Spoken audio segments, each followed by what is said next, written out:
National treasure is on display right now in the Queen City. Yeah, the Cincinnati Museum Center has a very rare copy of the Declaration of Independence. And local source Perry Shively joins us now with more on how you could see this really cool piece of history. Good morning, Perry.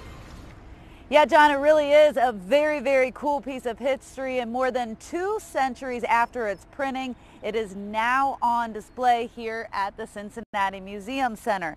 This is one of only 4 known copies of this kind of the Declaration of Independence remaining. The document is a Holt broadside printing, a version of the Declaration of Independence ordered printed by the New York State Legislature only after it signed the document, not on July 4th like the 12 other colonies, but 5 days later on July 9th.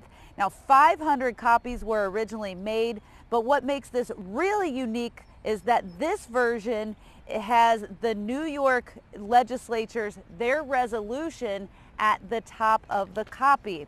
Now, it's front and center in an exhibit showcasing the role of Cincinnatians in the country's military history, starting with the Revolutionary War. Now, there are unique finds as well in this exhibit, including a soldier's journal and letter from Thomas Jefferson.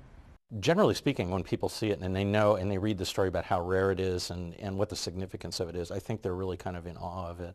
And it's very exciting because people don't get to see rare things like that very often, and also the idea that we've had it in our collection since the 19th century.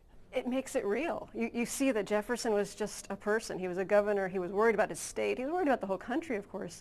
But it personalizes it, and you can see that they didn't know the outcome. And what makes this really, really unique, if that's not enough, is the fact that they have the entire backstory about how it came here to the Cincinnati Museum Center, and that's included in the exhibit. It's been here in their archives since the 1870s, but only in 2010 was it authenticated by some people from Christie's. So this is a very, very unique piece of history, and you can see it right here at the Museum Center.